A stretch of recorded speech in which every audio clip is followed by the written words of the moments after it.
अन्योन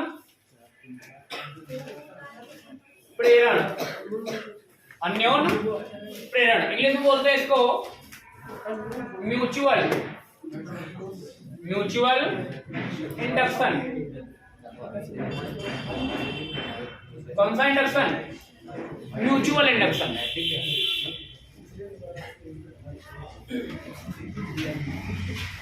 अन्योन प्रेरण mutual induction.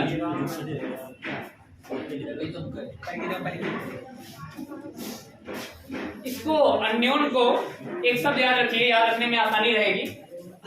कई बार इसको अगर सामान्यता कोई बोले तो वो बोल देगा अननोन। अननोन क्या बोल देगा? अननोन। अब अननोन को कैसे हम लोग यहाँ पे यूज करने वाले, जरा उसको समझ लीजिएगा।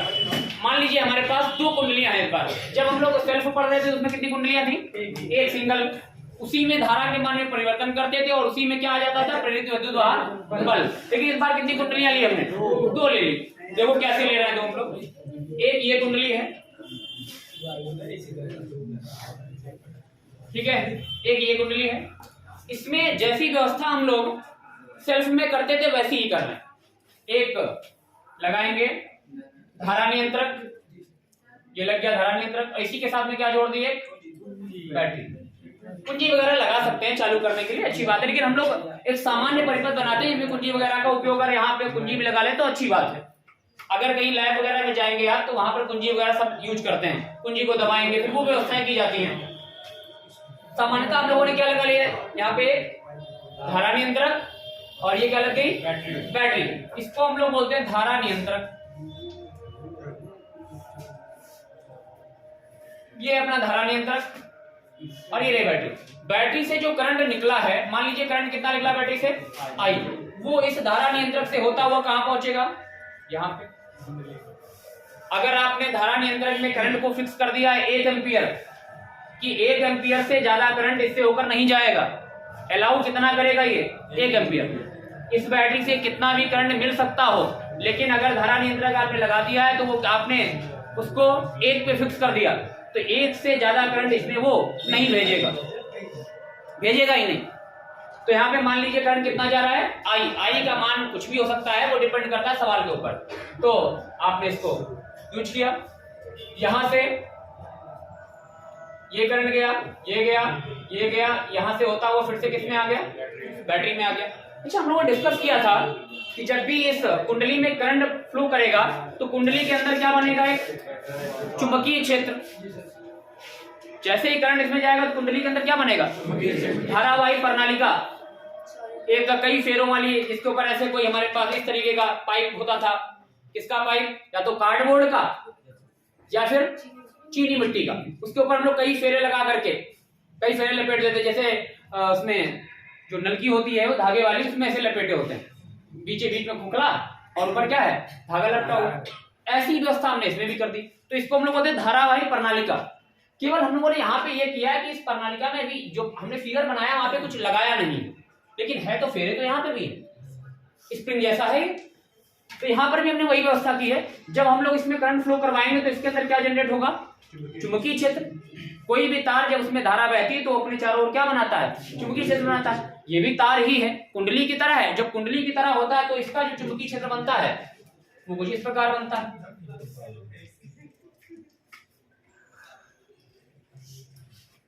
इस प्रकार से दिशा वगैरह की अगर बात कर लें तो धारा की दिशा हम लोग कैसे दिखा रहे हैं?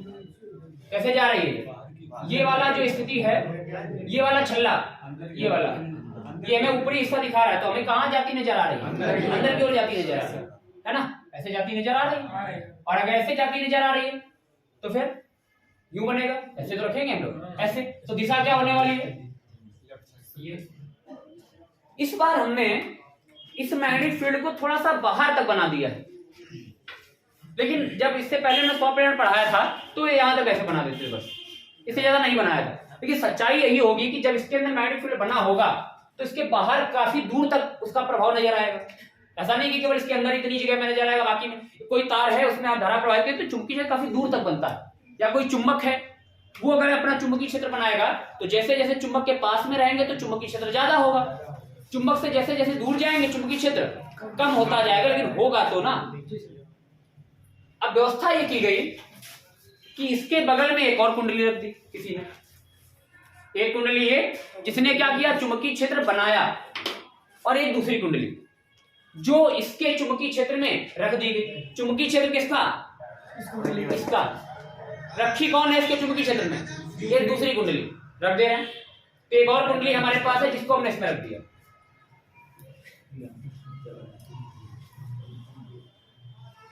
इसमें एक लगा दिया है हमने गैल्वेनोमीटर। बातें नहीं करिए, इसमें क्या लगा दिए, गैल्वेनोमीटर। गैल्वेनोमीटर लगाने का पर्पस केवल इतना है ताकि हम लोग इसमें अगर कोई धारा आती है, इसमें धारा नहीं प्रवाहित कर रहे हैं, धारा किसमें प्रवाहित कर रहे हैं, अगर बाई द वे इसमें धारा आती है तो वो हमें कौन बता देगा, गैल्वेनोमीटर बता देगा। अभी हमें कोई जानकारी नहीं कि धारा आएगा कि नहीं आएगा, हमें कुछ नहीं पता। फिलहाल हम ये जानते हैं कि ऐसा कुछ व्यवस्था हमने किया है। तो इसमें हम लोग धारा प्रवाहित कर रहे हैं, और इसी के जस्ट बगल में एक दूसरी कुंडली रख दी है। इस वाली कुंडली को हम लोग नाम देते हैं प्राथमिक कुंडली। क्या नाम देते हैं, प्राथमिक कुंडली। ये हो गई हमारी प्राथमिक कुंडली, और इसको बोल दिया द्वितीयक। ये बहुत ही आसान टाइप का मामला है, द्वितीयक कुंडली।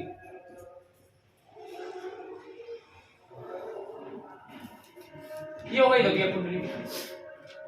परिवर्तन किसमें करेंगे, इसकी धारा में हम लोग क्या करें, यहाँ पे क्या लगा है, धारा नियंत्रक। धारा नियंत्रक की सहायता से हम लोग धारा के मान को धीरे धीरे या तो बढ़ाएंगे या फिर घटाएंगे। हमने मान लीजिए धारा के मान को बढ़ाया, किस कुंडली में, इस कुंडली में। जो भी हम लोग कर सकते हो किसमें कर सकते हैं, इसके बारे में तो अपने जानकारी नहीं, हो सकता धोखे से हो गया हो, ये इस कुंडली में वो कर रहा हो और उसके बगल में कोई दूसरी कुंडली रखी हो, और उसने देखा हो कि यार हम कर इसमें रहे हैं, वो इसमें रहा है। परिवर्तन अगर किया जाए प्राथमिक कुंडली में, और वो परिवर्तन नजर इफेक्ट किस पे डाल दे, हम प्रभाव इस पे कर रहे हैं, कोई परिवर्तन कर रहे हैं इसमें कर रहे हैं, तो इनमें क्यों, इनको क्या हो रहा है, इनको क्या चिंता हो रही है। अगर इनको चिंता हो रही है, ये कुछ अपने आप में कुछ गतिरोध दिखाते हैं, तो ऐसी घटना को हम लोग क्या बोलने वाले हैं, इनके मान में या इनकी धारा के मान में परिवर्तन करने पर अगर इनको कोई समस्या हो जाए तो ऐसी घटना को हम लोग क्या बोलते हैं, अन्योन प्रेरण। और अगर इनके मान में परिवर्तन कर रहे हैं, इनके साथ हम कुछ ऊंच नीच कर रहे हैं और उनका प्रभाव अगर इनके ऊपर नजर आ रहा है, तो इसका जाहिर सी बात है कि ये दोनों लोग कहीं ना कहीं आपस में लिंक है, कनेक्शन तो है। संबंधित का मतलब ये नहीं तार से नहीं जुड़े हुए हैं। कुछ ये जो हमारे पास है, ये जो चुंबकीय बल रेखाएं, कुछ बल ऐसे होते हैं जो नजर नहीं आते हैं, कुछ बल ऐसे होते हैं जो नजर नहीं आते लेकिन होते। और जैसे उनमें से एक मैग्नेटिक फोर्स है, लगता है लेकिन दिखता नहीं, लगता है। अट्रैक्शन हो सकता है, रिपल्सन हो सकता है। तो कुछ हमारे पास बल ऐसे हैं, ये आम जीवन में भी आपके भी ऐसे फोर्सेस हैं जो होते हैं लेकिन दिखते नहीं है, वो आपके ऊपर प्रभाव डालते ही हैं। कई बार ऐसे फैजल को कुछ कहो तो वो इनके पड़ोस में जो बैठे हो तो उनको बुरा लगता है। तो इनके बीच में कौन सा वाला अट्रैक्शन है, म्यूचुअल वाला। कौन सा है, म्यूचुअल। कहा इनको जाए, दर्द अगर शोभित को हो जाए तो समझो इनके बीच में कौन सा रिश्ता है, म्यूचुअल। इनका इंडक्शन कौन सा है, म्यूचुअल। ध्यान रखिएगा इसको, तुम दूर क्या ध्यान रखना अपना को। अगर कभी पेपर में आ जाए तो शोभित को याद कर लेना कि अगर हमको कुछ कहा जाए तो भी तो दर्द होता था, इसलिए हमारा रिश्ता कौन सा है, म्यूचुअल। तो इधर देखिए, अब इधर देखिए जरा। तो हमने क्या किया, इसकी धारा के मान में क्या किया, परिवर्तन। और जैसे हमने अभी हो क्यों रहा है ये जरा समझाते हैं आप। इसकी धारा के मान में परिवर्तन करोगे तो इसके अंदर से जो फ्लक्स बन रहा होगा, फ्लक्स का मतलब जो चुंबकीय क्षेत्र बन रहा होगा, जैसे जैसे धारा के मान को बढ़ाया जाएगा, आपको याद दिलाए हम, V बराबर होता है म्यू नॉट NI, धारावाही प्रणालिका के भीतर चुंबकीय क्षेत्र। अक्ष पर चुंबकीय क्षेत्र आई के मान को अगर आप चेंज करेंगे तो बी बदलेगा। फिलहाल तो पहले हम लोग इसको देख रहे हैं चुंबकीय क्षेत्र को। जैसे जैसे आई बदला जाएगा वैसे वैसे बी का मान, ये किसका है, 1 का है। कौन सी कुंडली का है? तो हम लोगों ने क्या बोला, हमने बदला। और धारा को आप चाहे बोलना चाहें, अगर एक ही धारा है इसमें तो धारा बाद में आएगी, इसको हम लोग क्या बोलते हैं, प्रेरित धारा। तो अगर हम लोग आई के मान को बढ़ाएंगे तो बी का मान बढ़ेगा, जिसको हम B1 बोल दे रहे हैं। आई को I1 अगर आप बोलना चाहें तो बोल लीजिए, समझने के लिए अच्छा रहेगा। वैसे तो सिंगल करंट है क्योंकि प्रवाहित केवल इसी में की जा रही है, इसमें तो धारा प्रवाहित नहीं की जा रही, इसमें तो आएगी प्रेरित वाली। तो हमने क्या बोला, अगर I1 के मान को बढ़ाया जाए तो इसके अंदर बनने वाला चुंबकीय क्षेत्र बढ़ेगा, बढ़ेगा कि नहीं बढ़ेगा, बढ़ेगा। और अगर चुंबकीय क्षेत्र बढ़ेगा तो φ1 भी बढ़ेगा। φ1 का मतलब क्या, फ्लक्स किसके अंदर का, पहली कुंडली के अंदर का। अब सोचो जरा, फ्लक्स कौन बना रहा है, पहली कुंडली। यही फ्लक्स किसके अंदर से जा रहा है, इसके फ्लक्स में कौन आ गया, जस्ट बगल में रखा है। कई बार तो ऐसा हो जाता है, हम लोग डेरिवेशन लेंगे जिसमें हम लोग क्या करेंगे, एक के ऊपर एक लपेट देंगे। अभी तो दूर दूर है, समझाने के लिए इसलिए अलग अलग बनाया है। हम लोग क्या करने वाले हैं, एक बार फेरे ऐसे लगाएंगे पहली कुंडली, फिर दूसरी बार फिर इसी के ऊपर फेरे लगा देंगे और उसके तार इधर निकाल लेंगे, दूसरा। तो दोनों कुंडलियां एक के ऊपर एक है। और अगर दोनों कुंडलियां एक के ऊपर एक है, जैसे समझाते हैं आपको, इसके ऊपर फेरे लपेटो, एक कागज का ऊपर से वो लगा रैपर, क्लोज हो गया ये। अब उस कागज का वो लगा करके ऊपर से फेरे लपेट दी। जो पहले आपने तार लपेटा था एक कुंडली, वो तैयार हो गई। जो आपने दोबारा तार लपेटा उसको अलग रखा है। और आप अगर ये सोच रहे हो कि तार अगर लपेटेंगे आपस में टच कर रहे होंगे, तो भाई जो तार लपेटा जाता है उसके अंदर कोटिंग होती है, ऊपर कुचालक पदार्थ की कोटिंग होती है, हल्की सी बिल्कुल पतली, आपको समझ में नहीं आएगी। तो उसके अंदर कोटिंग होती है, वो बकायदा ऊपर से कुचालक कर दिया जाता है। तो आपस में टच करने का आपको टेंशन नहीं लेना है। पहले आपने एक बार लपेटा, उनके तार दोनों इस तरफ कर दिए, ठीक, 2 तार हो गए। उसके बाद 2 लपेटा ऊपर से, उसके तार इस तरफ कर लिए। जब दोनों के तार आपने एक इधर कर लिया, इधर से, इस वाले में धारा प्रवाहित करेंगे और बदलेंगे उसको, तो चुंबकीय क्षेत्र किसमें बनेगा, पहले वाले में। और उसी के ऊपर कौन लपेट दिया, दूसरा वाला। तो पूरा का पूरा चुंबकीय क्षेत्र जो पहले वाले ने बनाया वो दूसरे के अंदर भी तो है। चुंबकीय क्षेत्र पहले का फंस गया किसमें, दूसरे में। अब तुम इसको बदलोगे तो चूंकि ये भी बदलेगा, क्योंकि इसका चुंबकीय क्षेत्र किसमें फंस गया है जाके, तो इसका जो φ1 है वो किसके साथ लिंक हो गया है, दूसरी कुंडली के साथ। φ2 नहीं है, φ2 है ही नहीं। वही φ1 किसके साथ लिंक है, दूसरी कुंडली के साथ। किसी का मैग्नेटिक फील्ड, किसी का फ्लक्स किसके साथ लिंक हो गया जाके, दूसरी कुंडली के साथ लिंक हो गया। भाई आप ये बात ध्यान रखिए, यहीं पे गलती होती है, आप लोग φ1 φ2 चला देते हैं कई बार।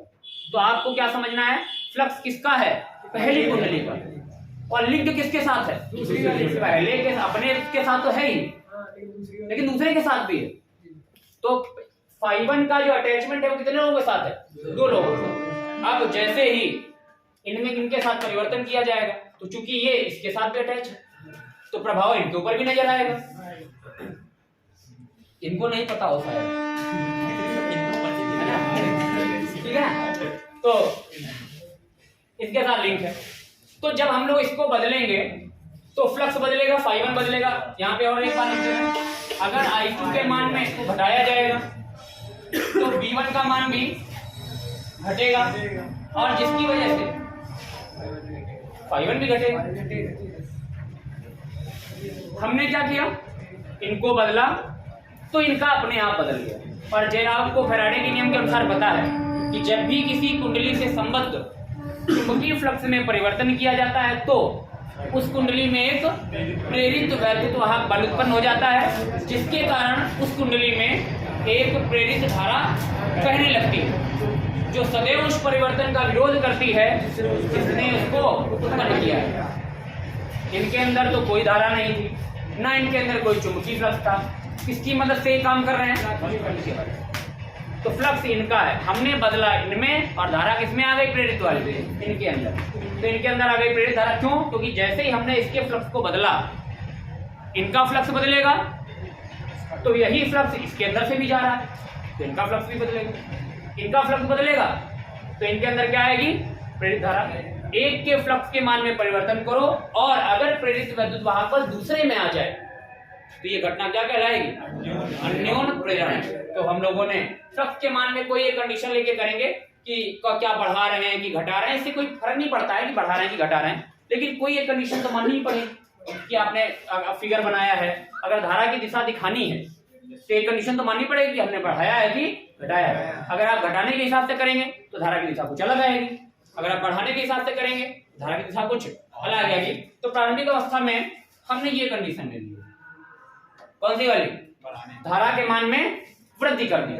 और अगर धारा के मान में वृद्धि करेंगे तो बी भी बढ़ेगा और φ1 भी बढ़ेगा, और φ1 अगर बढ़ेगा तो वो φ1 इसके अंदर भी बढ़ेगा, वो इसके अंदर भी बढ़ेगा, और अगर इसके अंदर बढ़ेगा तो ये कुंडली क्या कहेगी, जो नई धारा आएगी तो क्या कहेगी कि आपके अंदर से फ्लक्स बढ़ रहा है, हम क्या करते हैं, घटा देते हैं। आप सोचोगे धारा की दिशा क्या आएगी, तो धारा सदैव उस परिवर्तन का विरोध करेगी जिसने उसको उत्पन्न किया, सदैव उस परिवर्तन का विरोध करेगी जिसने उसको उत्पन्न किया। देखो फ्लक्स रेखाएं किधर जा रही हैं, इस तरफ, और वो क्या हो रही हैं, बढ़ रही हैं।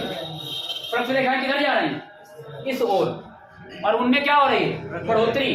तो जो नई धारा आएगी वो कहेगी जितनी फ्लक्स रेखाएं बढ़ी हैं उनको क्या कर देंगे, घटा देंगे, कम कर देंगे। तो धारा सदैव इस प्रकार आएगी कि जितनी फ्लक्स रेखाएं बढ़ी हैं उनको क्या कर दे, कम कर दे। देखते हैं कैसे आना चाहिए, फ्लक्स रेखाएं इधर बढ़ रही है, ऐसे ऐसे बढ़ोतरी हो रही है, तो जो नई धारा आएगी वो किधर बनाएगी, बोलो भाई, ऐसे तो बनाना पड़ेगा उसको अपोजिट।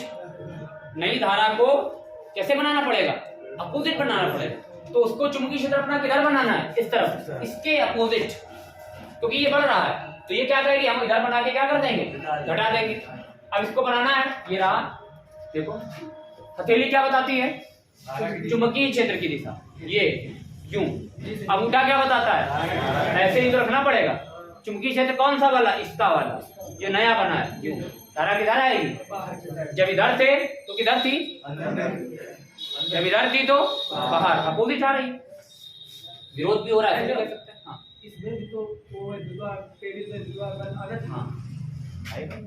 दोनों घटनाएं लगभग लोग साथ में होती है, ये कह सकते हैं, क्योंकि परिवर्तन इसके अंदर भी हो रहा है। हम लोग लेकिन कर क्या रहे हैं, स्वप्रेरण पढ़ चुके हैं, इनके ऊपर परिवर्तन देंगे, हम केवल दूसरे के ऊपर क्या इफेक्ट पड़ रहा है वो देख रहे हैं, क्योंकि स्व हम लोग अलग पढ़ चुके हैं, अब हम लोग क्या पढ़ रहे हैं, म्यूचुअल। तो इनके ऊपर क्या प्रभाव है वो देखने वाले, इसलिए हम लोग म्यूचुअल की बात कर रहे हैं। तो इनके अंदर जो धारा आएगी उसकी दिशा क्या होने वाली है, बाहर की ओर, यूं, क्यों भाई, यहाँ पे ज्यादा अच्छा होगा कि हम ऐसे बना दिया करें, ऐसे बनाना ज्यादा उचित है। यहाँ पे धारा किधर है, अंदर की ओर। कई बार क्या होता है कि कुछ लोग कुंडलियों को अपने तरीके से, कोई छल्ला बाहर मान ले रहे हैं, कोई अंदर, तो ये ज्यादा बेटर है कि हम लोग क्या बनाते हैं, क्रॉस। क्रॉस का मतलब ये तो कि हमारी किधर जा रही धारा, अंदर जा रही है। तो हमारी जो करंट है ये वाली, ये किधर जा रही है, अंदर की ओर, और ये जो करंट आ रही है वो किधर है, और इस वाली करंट को हम क्या बोलने वाले हैं, इधर लिख रहे हैं, आई कौन सी, प्रेरित। तो सुई इस तरह डिफ्लेक्शन दिखाएगी, तो गैल्वेनोमीटर की खासियत है, जिधर धारा जाती उधर ही घूम जाती। तो सुई पहले 0 पे रही होगी, जैसे ही करंट विद्युत दाब बल आया तुरंत दिशा भी बता दी। तो दिशा हम लोग यहाँ निकाल जरूर रहे हैं, लेकिन अगर आपने गैल्वेनोमीटर लगा रखा है तो धारा आएगी ही आएगी और धारा अपने आप दिशा बता देगी। यहाँ पर हम लोगों को निकालने का ये तरीका है। तो ये कौन सी घटना थी हमारे पास, म्यूचुअल इंडक्शन, इंपॉर्टेंट बहुत है, तो ध्यान रखिएगा, इसको जरा ध्यान से समझ लीजिए। एक कंडीशन हमने ये वाली ले ली है और दूसरी कंडीशन आप अपना स्वयं ले सकते हैं। अगर धारा के मान में घटाएंगे आप तो फ्लक्स के मान में भी क्या आएगी, कमी आएगी। फ्लक्स का मान अगर घटेगा यहाँ पे तो जो नई धारा आएगी वो क्या कहेगी, फ्लक्स के मान को हम बढ़ाएंगे। फिर फ्लक्स आता है इस तरफ, तो धारा की दिशा क्या आती, इस तरफ, दोनों अपोजिट। समझ पा रहे हैं, इसको आप जरा बना लीजिए, बहुत इंपॉर्टेंट है, पूछा बहुत जाता है। इसी के सिद्धांत पर आधारित है ट्रांसफार्मर। ट्रांसफार्मर में कौन सा सिद्धांत है? अन्योन प्रेरण, इसलिए ज्यादा इंपॉर्टेंट हो जाता है। ट्रांसफार्मर में बहुत पूछा जाता है, प्रैक्टिकल की दृष्टि से भी बहुत इंपॉर्टेंट है और पेपर की दृष्टि से भी बहुत इंपॉर्टेंट है, इसीलिए म्यूचुअल इंडक्शन जो है बहुत इंपॉर्टेंट हो जाता है। ध्यान रखिएगा जरा इसको।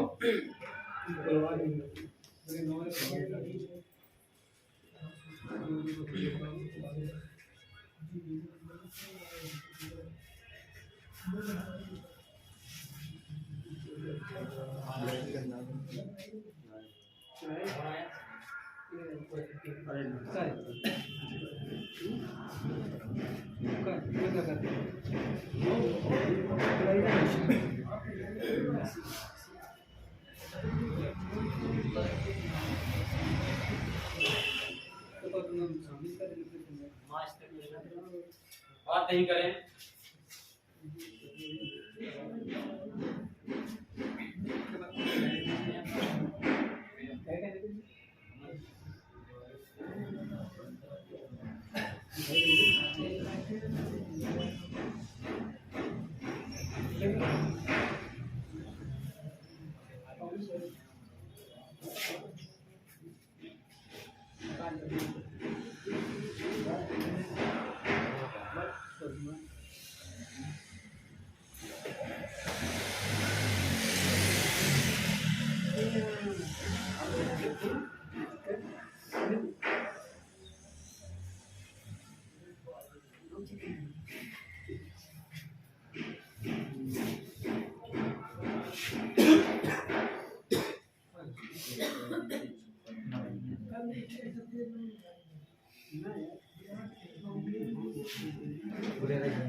यार आवाज नहीं करो भाई।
नोट कर लिए?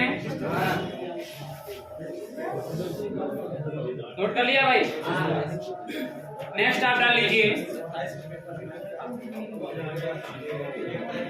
अन्योन प्रेरकत्व, अन्योन प्रेरकत्व या इसी को बोल सकते हैं अन्योन प्रेरण गुणांक, दोनों एक ही बातें हैं। अन्योन प्रेरकत्व, अन्योन प्रेरकत्व या अन्योन प्रेरण गुणांक। हाँ, अन्योन प्रेरकत्व या अन्योन प्रेरण गुणांक, अन्योन प्रेरकत्व या अन्योन प्रेरण गुणांक। इधर देखो भाई जरा सभी लोग ध्यान से। अभी जो ये स्थिति है इसमें ये कुंडली अलग है और ये कुंडली अलग है। क्या ये कहना सही होगा कि इसका पूरा फ्लक्स इसमें फंस रहा हो? पूरा पूरा फंस सकता है कि नहीं फंस सकता? पूरे की बात करें 100%, अगर 100 बल रेखाएं इससे निकली है, क्या 100 की 100 इसके अंदर जाने की संभावना है? हो सकता है कि एक ऐसे यहां से गई हो, ऐसे निकल गई हो, जो भी तो संभावना हो सकती है। देखो यहां से ऐसे बनी हो, ऐसे निकल गई हो, क्यों भाई? हो सकता है जो कोई नीचे से गई हो वो कब ऐसे निकल गई हो। तो ये संभावना प्रबल है कि कुछ वैद्युत बल या चुंबकीय बल रेखाएं इसके अंदर से शायद ना जा पाएंगी, कुछ लोग, लेकिन ज्यादातर लोग गए होंगे।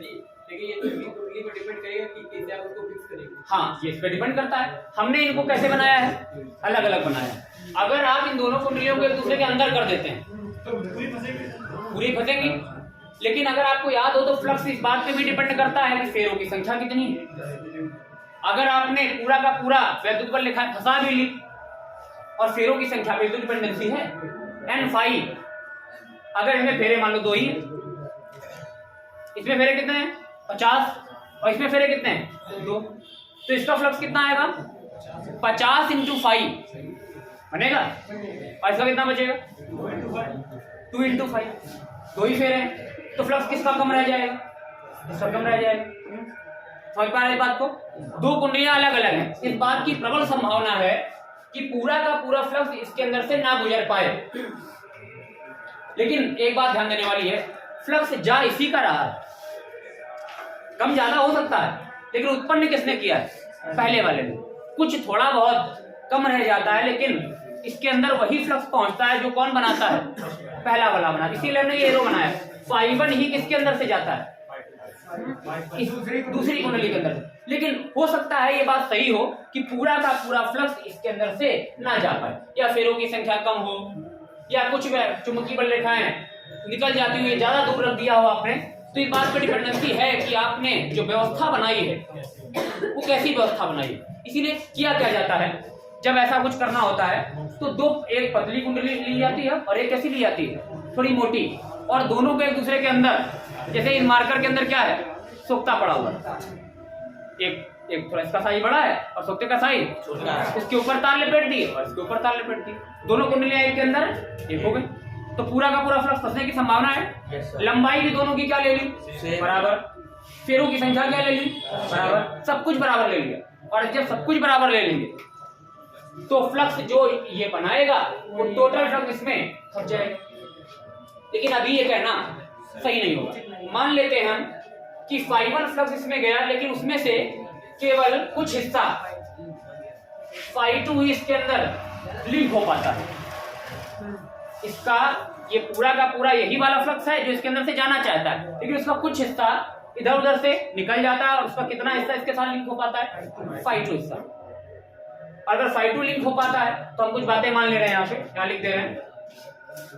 माना दूसरी कुंडली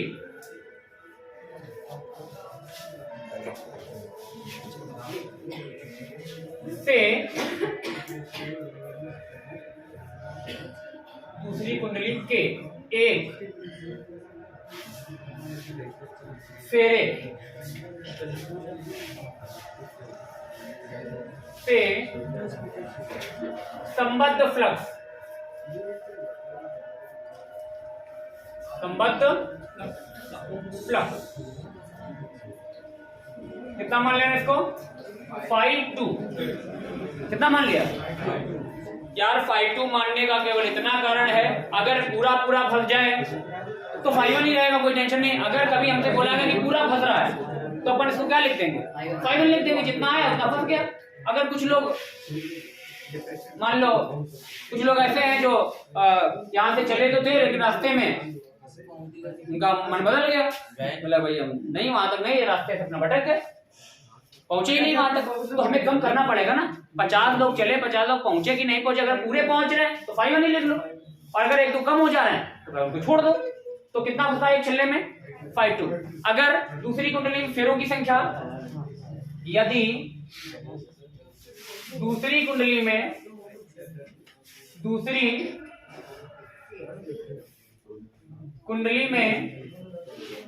यदि दूसरी कुंडली में फेरों की संख्या, किसमें किसकी फेरों की संख्या कितनी हो, मान ली कितनी है n2, पहली में n1 दूसरी में n2।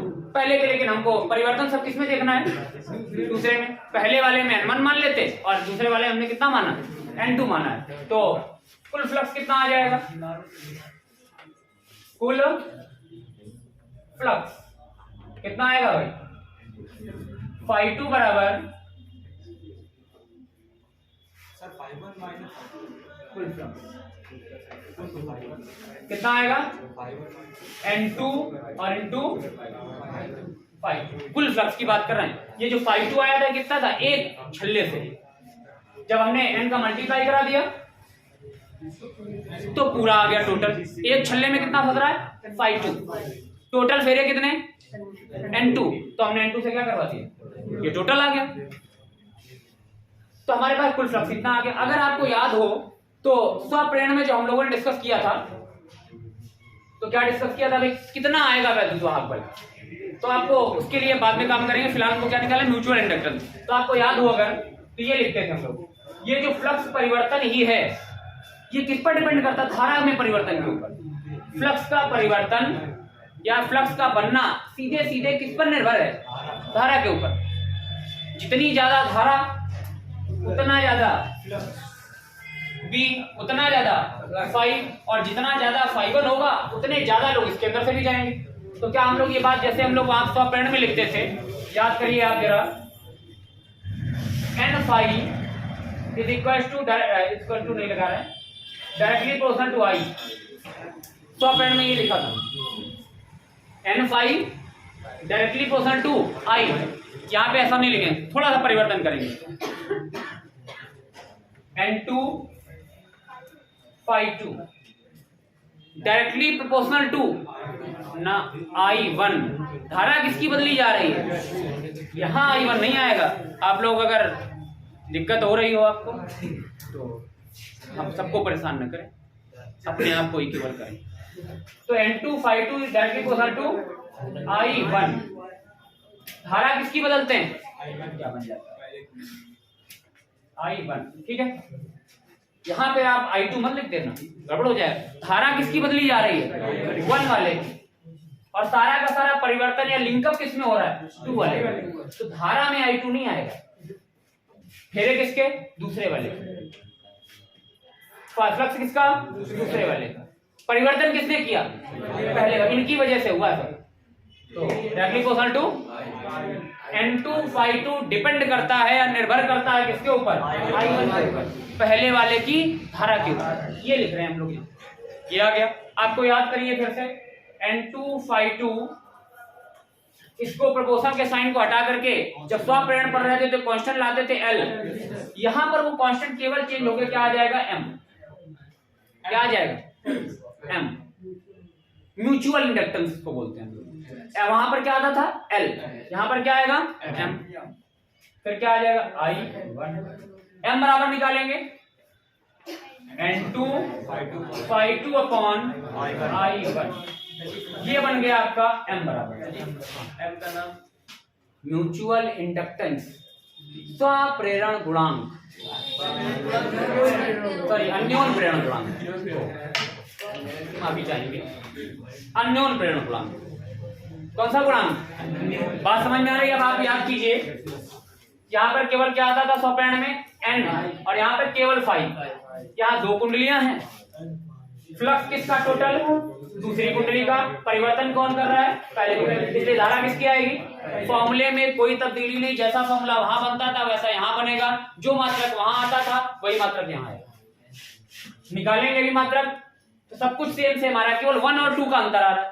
1 और 2 के अंतर आने से मात्रक नहीं बदला करते हैं। किसी में n की n1 की n2 लिख दिया तो मात्रक बदल जाएगा क्या?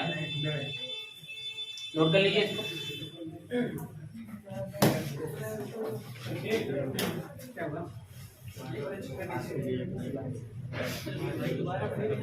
तो m बराबर n2 /2 अपॉन I1। m बराबर मात्रक की अगर बात करें तो अन्योन प्रेरण गुणांक का मात्रक भी हेनरी ही होता है। वहां भी प्रेरण ही था, यहाँ भी प्रेरण, ये फार्मूला भी सेम है, तो मात्रक वो हेनरी ही आएगा, लास्ट में लिखवा दिया जाएगा।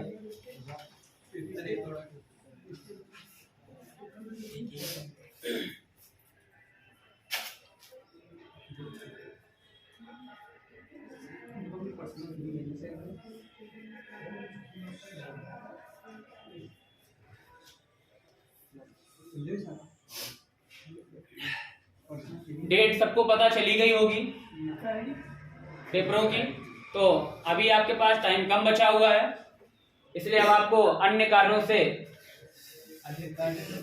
अन्य कारणों का मतलब आप जानते हैं, तो अन्य कारणों से अब आपको संन्यास ही ले लेना चाहिए, मान के चलो 1-1.5 महीने का जो भी लेना चाहे, पुनः जारी रहे।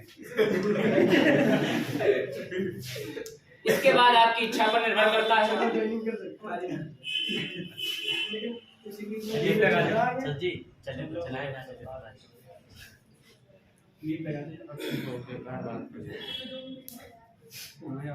लेकिन हम आपको समय रहते बता दे रहे हैं। अभी आप अगर ये सोच रहे हैं कि टाइम कम है तो ऐसी नहीं है कोई बात।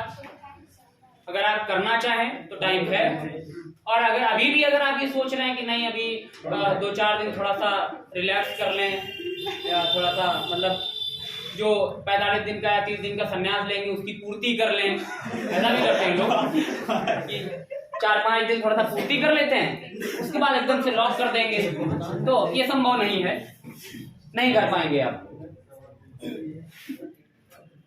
तो अभी जो है आप शाम को संन्यास गुड नाइट नहीं भेजेंगे और सुबह वेरी गुड मॉर्निंग भी नहीं भेजेंगे, ये आप समझ लीजिए, वरना आप प्रॉब्लम में आ जाएंगे। तो हम आपको बता दें दोपहर का कोई सीन होता नहीं है, हमको सब पता है। और अगर नहीं आ रहा है तब भी आप ये सोच लीजिए कि शायद किसी ने आपसे पहले ही चीजें सोच ली है, तो उसमें भी ज्यादा तनाव नहीं लेना है। शायद वो आपसे ज्यादा समझदार है इसलिए उसने भेजना बंद कर दिया।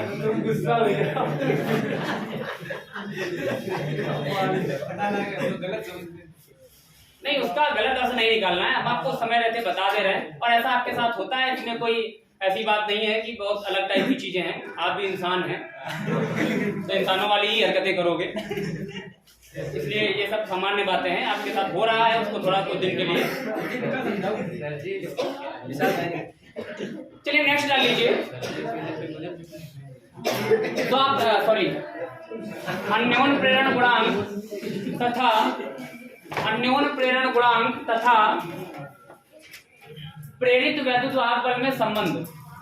अन्योन प्रेरण गुणांक तथा प्रेरित वैद्युत वाहक बल में संबंध। अन्योन प्रेरण गुणांक तथा प्रेरित वैद्युत वाहक बल में संबंध।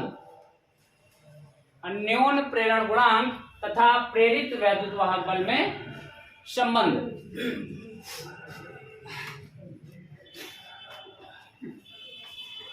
अन्योन प्रेरण गुणांक तथा प्रेरित वैद्युत वाहक बल में संबंध। इधर हटा दें।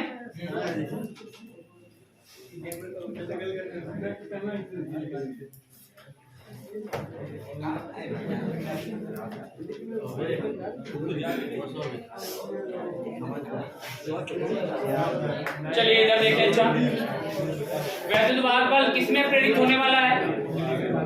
वैद्युत वाहक बल किसमें आएगा? दूसरी कुंडली में। तो क्या लिख ले रहे हैं अपन? E2। क्या लिख ले रहे हैं? E2 दूसरी कुंडली में प्रेरित वैद्युत वाहक बल। निकालने का तरीका क्या होता था? N d phi upon dt, और एक क्या लगता था? माइनस। ये किसके सिद्धांत के आधार पर है? किसका नियम है?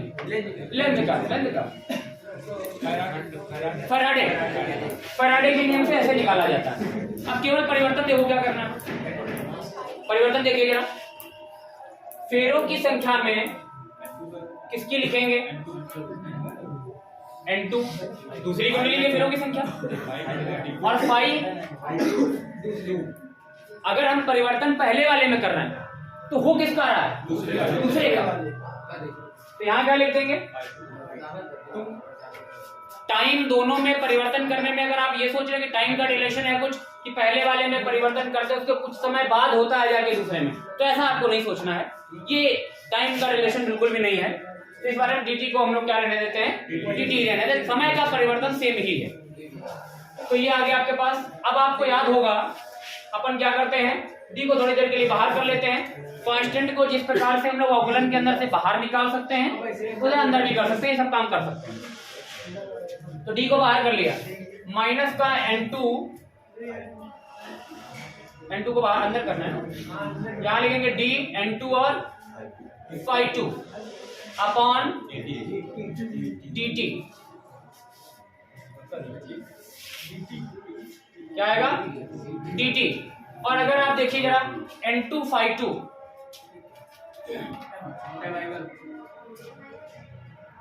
यहां से अगर हम लोग इसको लिखना चाहे तो क्या लिख देंगे?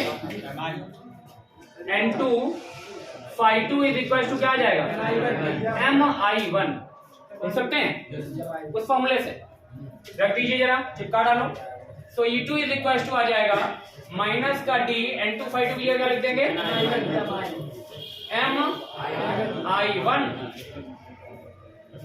mi1 अपॉन d को फिर से अंदर ले लो। तो E2 इज इक्वल टू आ जाएगा माइनस का m di1 अपॉन dt। ये फार्मूला आप याद करें तो जब स्व वाला पढ़ रहे थे तब भी यही आया था। L बराबर एल डी आई अपॉन, वहां पर एक ही कुंडली थी तो I1 की जगह I1 केवल I लिखते थे, 1 2 नहीं चलाते थे। तो आया क्या? फार्मूला वही है, निकालने का तरीका वही है, सब कुछ सेम है। अगर यहां से हम लोग फिर से m बराबर निकालना चाहें तो m बराबर क्या आ जाएगा? माइनस का E2 upon di1 upon dt। ये बन गया आपका पॉकेट वर्क। कहीं पर वैद्युत वाहक बल निकालना है तो इसको उपयोग में ले लें, कहीं पर m का मान निकालना है तो इसको उपयोग में ले लें। ये आपस में वैसे वैसा अपना घुमा घुमा के उपयोग में लाते हैं। मात्रक की बात कर लें अगर यहीं पे, तो मात्रक का भी बात कर लें। मात्रक सेम रहेगा। ऊपर क्या लिखा है? ये लिखा है E का मतलब वोल्ट, और di/dt धारा में। हमने आपसे बार बार बोला है कि धारा में परिवर्तन को आप अलग से ऊपर dt को मत भेजिए कभी भी, वरना सोचते ना कि बटे में है तो क्यों ना dt को ऊपर भेज दिया जाए। इससे फायदा क्या है कि कई बार वो न्यूमेरिकल में हमको di/dt का ही मान दे देते हैं, तो हम लोग इसको बदलाव नहीं करेंगे, इसलिए इसको ऐसा ही रहने देते हैं। मात्रक वही आएगा। इस dt को ऊपर ले जाइए अगर मात्रक निकालना है तो क्या आएगा? वोल्ट सेकंड बटे एम्पियर। वोल्ट सेकंड बटे एम्पियर, वोल्ट सेकंड बटे एम्पियर पूछा नहीं जाने वाला है। ये केवल इस काम के लिए फायदेमंद रहता है। अगर कभी विमा निकालना है तो इसको लगा सकते हैं। अगर कभी L/R जैसे दे दिया, ऐसी चीजें दे देते हैं, M/R दे दिया, तब हम लोगों को ये वाले मात्रक लिखने पड़ते हैं जो छूटे हुए होते हैं। हेनरी से हमको नहीं समझ में आएगा। आपको याद होगा कि एक हमसे क्वेश्चन पूछा गया था, L/R का मात्रक क्या होगा, तो सेकंड आया था, सेकंड ही तो आया था। ठीक है, नहीं आया था ना, विमा भी पूछ ली थी, तो ऐसे मात्रक पूछे जाते हैं, तो उनके लिए हमको इस पे फिर जाना पड़ेगा, लिखना पड़ेगा। ठीक है भाई, तो फिलहाल इसको हम लोग क्या लिख सकते हैं, इसका मात्रक क्या आ जाएगा, मात्रक वही रहेगा अपना, मात्रक क्या आएगा, हेनरी,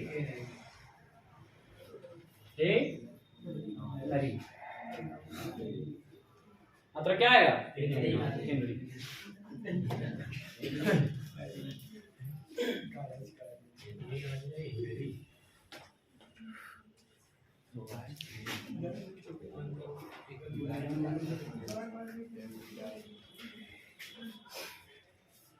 बहुत इंपॉर्टेंट है पूरा का पूरा ये। इसके बाद मतलब हम थोड़ा सा और स्लो लेके चल रहे हैं, क्योंकि अब ये जो चीजें हैं इनको रिपीट भी नहीं किया जा सकता है, और ऐसी चीजें चल रही है जो मतलब पेपर में छपने वाली है, मतलब पेपर में किसके पेपर में छप जाए कुछ पता नहीं, तो ये सब पेपर में छपने वाली चीजें हैं। 7 पेपर बनेंगे, 7 सेट होते हैं, किसके पेपर में छपा मिल जाए कुछ पता नहीं, छप रही हो सकता है छप चुका हो। सर जी क्या करना,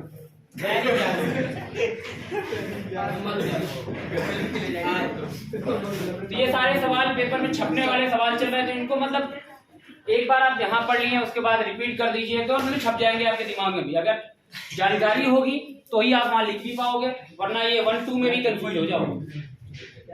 1-2 में कंफ्यूजन होती है तो सोचोगे यार इसका बदल रहा उसका बदल रहा, फिर को पता नहीं किसका बदल रहा, खत्म करो। दूसरा क्वेश्चन ढूंढने लगोगे तो बोला कोई दूसरा मिल जाए इसकी जगह। N1 N2 समझ में आ रहा, किसमें N1 लिख दें किसमें N2 लिख दें, इतनी सी कंफ्यूजन में पूरा क्वेश्चन चला जाता है।